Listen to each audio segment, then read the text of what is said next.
नमस्कार दोस्तों, JSS edu help YouTube channel में आप सभी का स्वागत है। आज हम कक्षा 10 की एक्सरसाइज 1 का पार्ट 2 करेंगे। पार्ट 1 की जो वीडियो है वो मैंने डाल दी है। आज हम पार्ट 2 देखेंगे। ठीक है, तो आइए चलते हैं।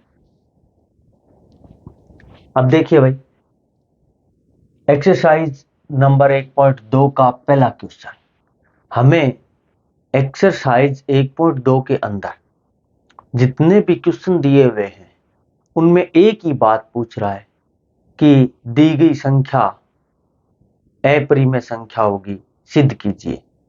ठीक है, क्या करना है? हमें सिद्ध करना है। हमें इसमें दो प्रकार से प्रश्न मिलेंगे। पहला तो जैसे ये सीधा लिखा हुआ है कि सिद्ध कीजिए कि रूट 5 एक अपरिमेय संख्या है। इसी प्रकार से हमें रूट 7 दे देगा, रूट 2 दे देगा, रूट 3 दे देगा कि ये क्या है? अपरिमेय संख्याएं हैं। तो इस प्रकार से यदि दे देगा तो हमारे पास ये प्रोसेस रहेगा इसको करने का। ये थोड़ा सा बड़ा जरूर दिखाई दे रहा है, लेकिन इसमें थोड़ा थोड़ा क्या है, लैंग्वेज का उपयोग है हर जगह। ठीक है, एक इसमें दूसरा पार्ट ये है कि हमें क्या देगा कि ये जो अकेली परिमेय संख्या ने देकर के इन्हें योगफल के रूप में या फिर अंतर के रूप में देगा और पूछेगा कि ये संख्याएं परिमेय संख्याएं हैं या नहीं हैं। तो उनको करेंगे हम अगले क्वेश्चनों में। और फिलहाल हम शुरू कर रहे हैं 1.2 से। देखिए, पहला क्वेश्चन है कि सिद्ध कीजिए रूट 5 एक अपरिमेय संख्या है। रूट 5 एक क्या है? अपरिमेय संख्याएं हैं। हम इसको उल्टा मान करके चलेंगे भाई। रूट 5 एक क्या है? अपरिमेय संख्या है। हम इसे उल्टा मान के चलेंगे कि माना रूट 5 एक क्या है? परिमेय संख्या है। क्या है? परिमेय संख्या है। तो रूट 5 एक परिमेय संख्या है, तो हम इसको रूट 5 को a बटा बी रूप में लिख सकते हैं। चाहे आप p बटा क्यू रूप में लिखो, चाहे r बटा s रूप में लिखो, उससे कोई फर्क पड़ने वाला नहीं है। ठीक है, a बटा बी रूप में लिख सकते हैं जहां b does not equal to 0, यानी b का मान है वो शून्य नहीं हो सकता। ठीक है, शून्य क्यों नहीं होगा भाई? क्योंकि a बटा b का मान यदि शून्य हो जाएगा तो यहाँ पे क्या आ जाएगा? अनंत आ जाएगा। ठीक है, इसलिए हम b does not equal to 0। ठीक है, अब देखिए भाई, यदि ये परिमेय संख्या है तो a और b क्या होंगे? यहां पर पूर्णांक होंगे। क्या होंगे भाई? पूर्णांक होंगे। और जो पूर्णांक होंगे उनका एक के अलावा अन्य कोई गुणनखंड नहीं होगा। क्या नहीं होगा? एक के अलावा अन्य कोई गुणनखंड नहीं होगा। हम इसको सिद्ध करेंगे कि ये परिमेय है या अपरिमेय। ठीक है, देखिए यहां से क्या किया हमने कि रूट 5 बराबर a बटा b पड़ा है हमारे पास। हम क्या करेंगे? देखिए कि b को पक्षांतरण करके इस तरफ ले जाएंगे तो हमारे पास बन जाएगा a बराबर रूट 5b। क्या बन गया भाई? a बराबर रूट 5b। अब हम क्या करेंगे? दोनों तरफ वर्ग करने पर, दोनों तरफ वर्ग करेंगे तो देखो ये हो गया a स्क्वायर, ये हो गया 5b स्क्वायर, क्योंकि रूट हट जाएगा स्क्वायर में और 5 आ जाएगा, b स्क्वायर आ जाएगा। इसे हमने नाम दे दिया समीकरण नंबर 1। अब देखिए बी स्क्वायर बराबर देखेंगे, बी स्क्वायर बराबर देखेंगे तो ये 5 यहां पर किस में है? गुणा में। ये इधर आके इसके किस में आ जाएगा? भाग में। हमारे पास आ जाएगा बी स्क्वायर बराबर ए स्क्वायर बटे 5। अब देखिए, हमने तो क्या कहा था भाई, एक के अलावा इसका कोई गुणनखंड ही नहीं है, लेकिन हमारे पास ए का एक गुणनखंड और मिल गया। अभी प्रोसेस बाकी है। अब देखिए, अतः ए स्क्वायर यदि 5 से भाज्य है तो ए भी 5 से भाज्य होगा। यानी किसी संख्या का वर्ग यदि किसी संख्या से भाज्य है तो वह संख्या स्वयं भी उससे क्या होगी? भाज्य होगी। यही यहाँ पे लिखा है, देख लो। ए स्क्वायर है वो 5 से भाज्य है तो ए भी 5 से भाज्य होगी। ठीक है, अब हम क्या करते हैं? अब हम मानते हैं कि a बट्टे 5 यानी कोई संख्या हमारे पास a भी 5 से भाज्य है, और जहां a बट्टे 5 बराबर क्या है? k, जहां k क्या है? एक पूर्णांक है। क्या है भाई? पूर्णांक है। इस 5 को पक्षांतरण करके इस तरफ ले जाऊंगा, ये बन जाएगा a बराबर 5k। दोनों तरफ फिर वर्ग कर देंगे। ठीक है, फिर वर्ग करेंगे तो देखो यहां पे आ जाएगा ए स्क्वायर बराबर 25 के स्क्वायर। ए स्क्वायर का मान रख देंगे समीकरण 1 से। यहां से देखो ए स्क्वायर बराबर क्या है? 5 बी स्क्वायर। देखो ए का मान रख दिया मैंने 5 बी स्क्वायर। ये 25 इसके किस में गुणा में, ये इधर आके भाग में आ गया। तो देखो 5 से हम इसको काट देंगे, 5 एका 5 और 5 पंजे 25। ठीक है भाई। अब देखो ये बच गया हमारे पास बी स्क्वायर बटा 5, यानी के स्क्वायर का मान आ गया हमारे पास बी स्क्वायर बटे 5। ठीक है। अब हम क्या कह रहे थे कि ए और बी का एक के अलावा कोई गुणनखंड नहीं है। अब देख लो ए का गुणनखंड 5 और बी का भी गुणनखंड 5 हमें प्राप्त हो रहा है। तो अब हम समीकरण 1 और 2 से स्पष्ट है कि ए व बी का एक के अलावा एक गुणनखंड 5 भी मौजूद है। ये हमने देख लिया, अभी 5 भी मौजूद है। अतः हमारी प्रारंभिक परिकल्पना क्या थी भाई कि रूट 5 एक परिमेय संख्या है। यह गलत है, जबकि रूट 5 एक क्या है, अपरिमेय संख्या है। रूट 5 एक क्या है भाई, अपरिमेय संख्या है। इस प्रकार से आप है रूट 5 का ही नहीं, आपको मैं बता देता हूं रूट 7, रूट 3, रूट 2। आइए देखते हैं क्वेश्चन नंबर 2। सिद्ध कीजिए कि 3 + 2 रूट 5 एक अपरिमेय संख्या है। अब हम करेंगे क्या भाई, सीधा हमें रूट 5, रूट 3, रूट 7, रूट 2 दिया हुआ हो तो जो पहला क्वेश्चन किया उस तरीके से करना है। और यदि हमें इस प्रकार से कोई क्वेश्चन दिया हुआ हो तो हमें इस क्वेश्चन की तरह सोल्व करना है। अब देखिए हम सबसे पहले क्या करेंगे, मान लेंगे कि माना 3 + 2 रूट 5 एक क्या है, परिमेय संख्या है। अपरिमेय सिद्ध करना, जस्ट इसका उल्टा मान लेंगे। क्या करना है, हमें उल्टा मानना है कि 3 + 2 रूट 5 एक क्या है, परिमेय संख्या है। अब देखिए 3 + 2 रूट 5 एक परिमेय संख्या है तो ये a बटा b के बराबर होगी, चाहे p बटा q के बराबर होगी, चाहे r बटा s के बराबर होगी। ठीक है। अब देखिए जहां b does not equal to 0, यानी b है वो 0 के बराबर नहीं है, और a और b जहां पर क्या है, पूर्णांक है, और इनका एक के अलावा कोई और गुणनखंड मौजूद नहीं है। ठीक है।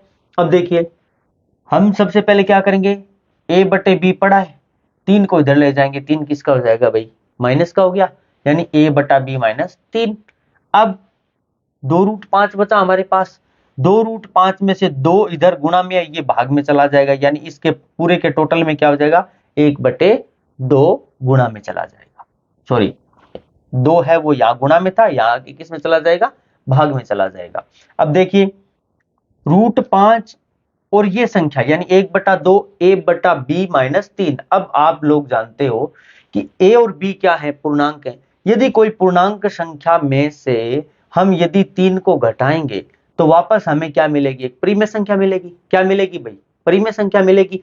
अब देखो यही चीज हमने यहाँ पे लिखी है कि स्पष्ट है कि a और b क्या है, पूर्णांक है, इसलिए 1/2 a बटा b -3 एक क्या होगी, परिमेय संख्या होगी।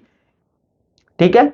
इसलिए रूट 5 भी एक परिमेय संख्या होगी। भाई इस हिसाब से देखें, ये दोनों बराबर हैं तो ये परिमेय संख्या, तो ये भी परिमेय संख्या होनी चाहिए। लेकिन हम जानते हैं कि रूट 5 क्या है, एक अपरिमेय संख्या है। हमने पीछे वाले क्वेश्चन में इसको सिद्ध भी किया था।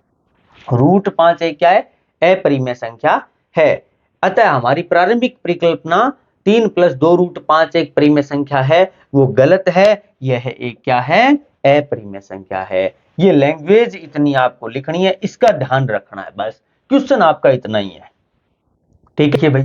क्वेश्चन नंबर 3 का पार्ट नंबर 1 कि 1/√2 एक अपरिमेय संख्या है, हमें ये सिद्ध करना है। ठीक है।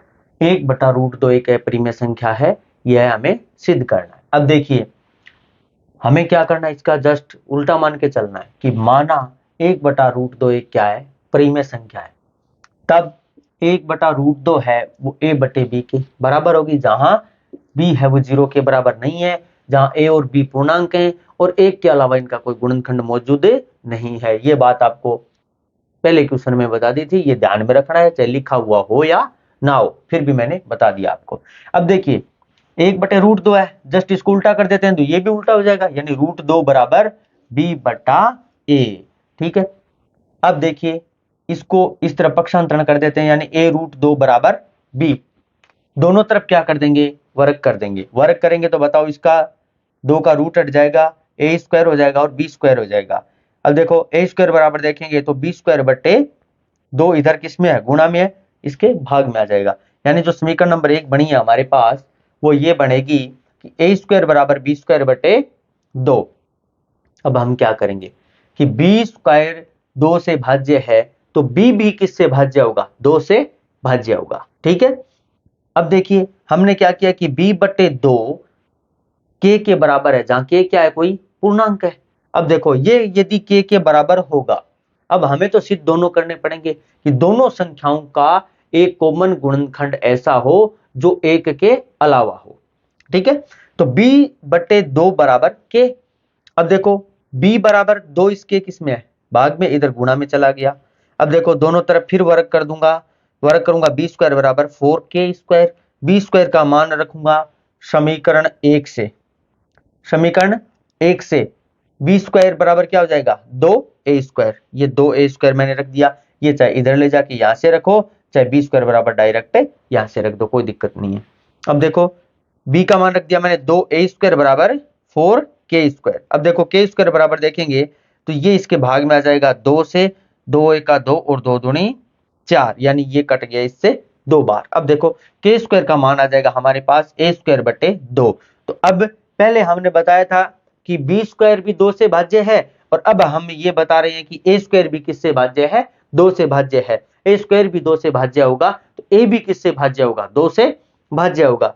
इसमें तो क्या था, बी स्क्वायर बटे 2, इसमें आ गया ए स्क्वायर बटे 2, यानी ए और बी का एक के अलावा एक गुणनखंड ऐसा भी मौजूद है जो दोनों को विभाजित कर रहा है। ठीक है, इसलिए ये क्या होंगी, हमारी जो प्रारंभिक परिकल्पना थी कि 1/√2 एक परिमेय संख्या है, यह गलत है, क्योंकि यह क्या होगी, एक अपरिमेय संख्या होगी। क्वेश्चन नंबर 3 का पार्ट नंबर 2 करेंगे हम। हमें दिया हुआ है कि 7√5 एक अपरिमेय संख्या है, हमें ये सिद्ध करना है। हम क्या करेंगे, इसका उल्टा मान करके चलेंगे। हम मानेंगे, माना 7√5 एक परिमेय संख्या है। क्या है भाई, परिमेय संख्या है।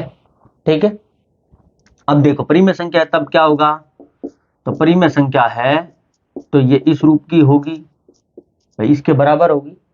ठीक है, जहां b है वो 0 के बराबर नहीं है और a और b क्या है, पूर्णांक है। a और b क्या है, पूर्णांक है।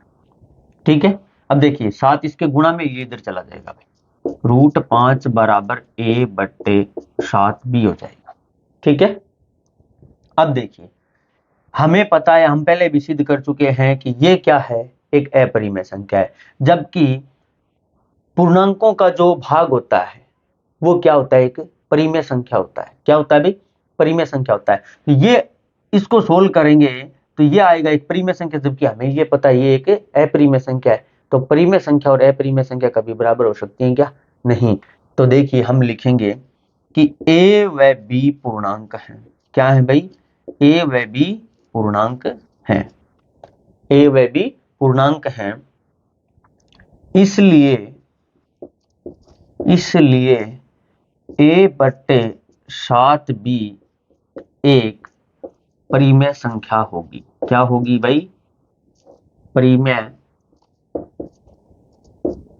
संख्या होगी है? एक परिमेय संख्या होगी, इसलिए a बटा 7b एक क्या होगी, परिमेय संख्या होगी। और ये यदि परिमेय संख्या होगी तो √5 भी परिमेय संख्या होनी चाहिए इस हिसाब से। तो परिमेय संख्या होगी, इसलिए √5 भी एक परिमेय संख्या है, परिमेय संख्या है। परंतु हम जानते हैं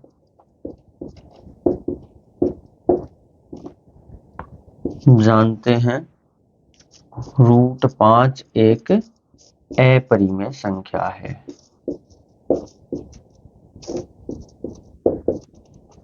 √5 एक अपरिमेय संख्या है। ठीक है, अब देखिए हम जानते हैं कि √5 एक अपरिमेय संख्या है, अतः हमारी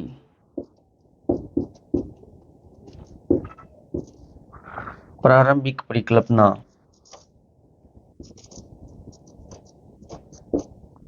अभी प्रारंभिक परिकल्पना क्या थी कि 7√5 एक परिमेय संख्या है।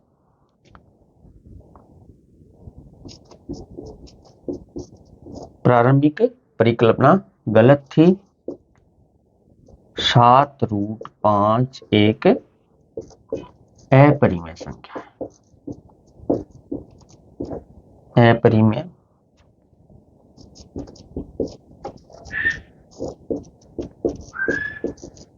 ओके, ठीक है भाई। ये हमारा क्वेश्चन नंबर 3 का पार्ट। क्वेश्चन नंबर 3 के पार्ट 3 में दिया हुआ हमें कि 6 + √2 एक अपरिमेय संख्या है, इसे सिद्ध करना है।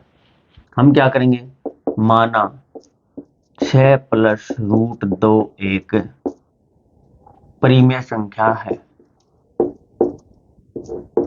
परिमेय संख्या है, तब क्या होगा भाई, 6 + √2 बराबर a/b, जहां b 0 के बराबर नहीं है और a और b क्या है, पूर्णांक है।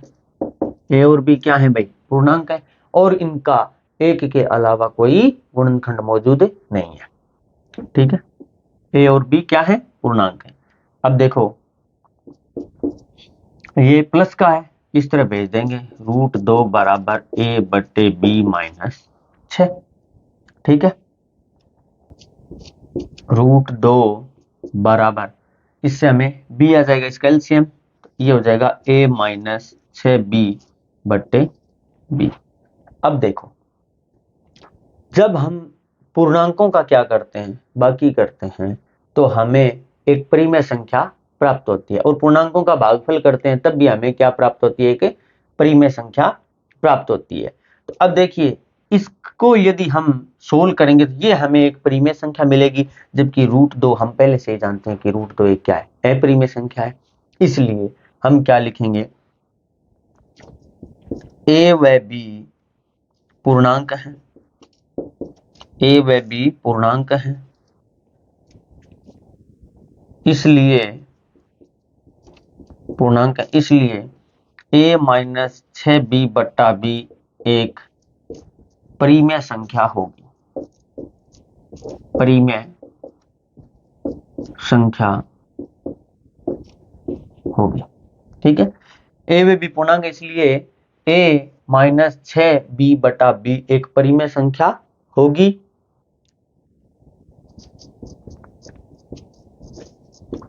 यदि ये परिमेय संख्या होगी तो √2 भी क्या होगी, एक परिमेय संख्या है कि नहीं भाई।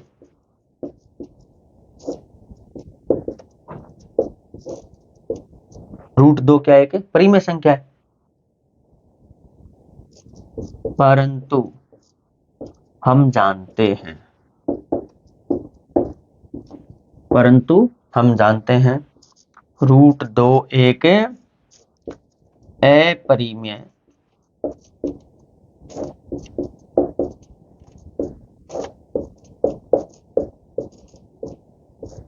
√2 एक अपरिमेय संख्या होगी। अतः हमारी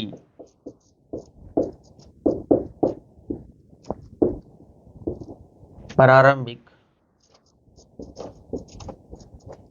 परिकल्पना गलत थी।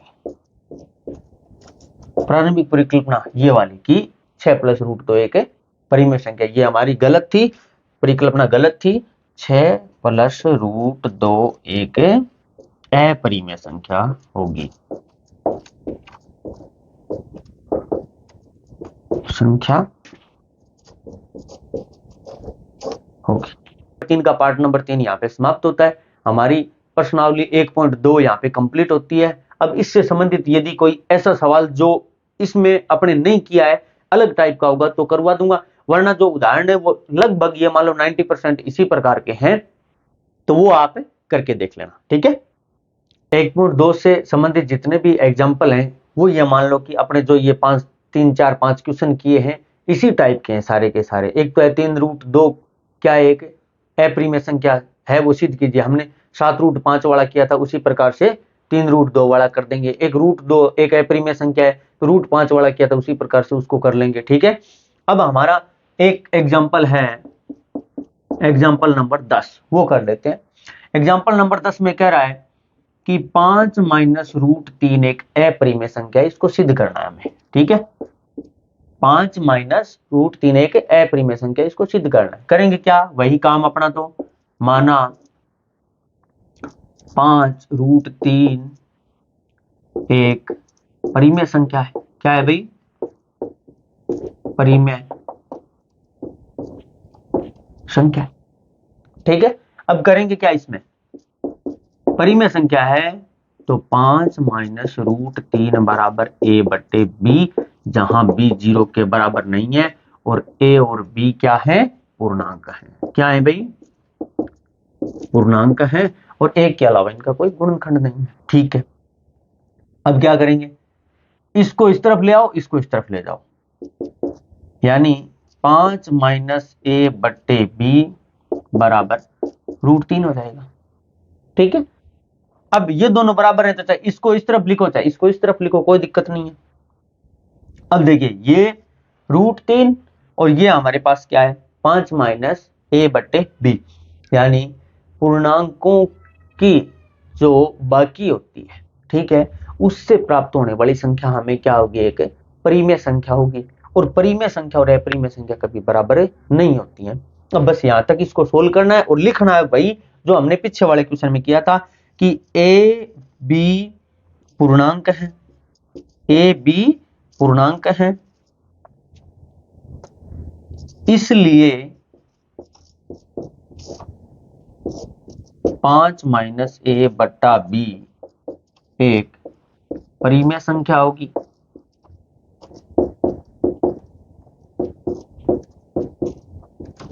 क्या होगी भाई, एक परिमेय संख्या होगी। यह यदि परिमेय संख्या होगी तो इसके बराबर ये भी परिमेय संख्या होनी चाहिए। क्यों भाई, इसलिए √3 भी परिमेय संख्या है।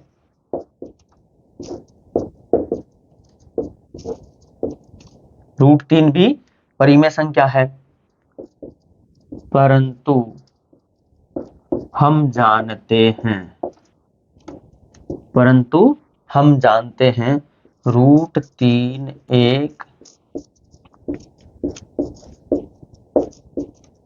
अपरिमेय संख्या है। √3 एक अपरिमेय संख्या है, अतः हमारी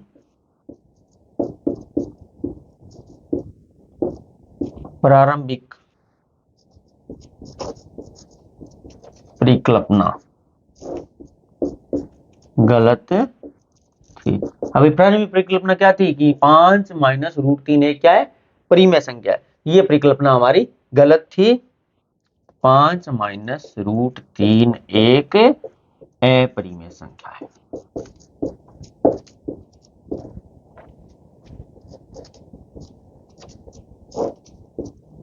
अपरिमेय संख्या है।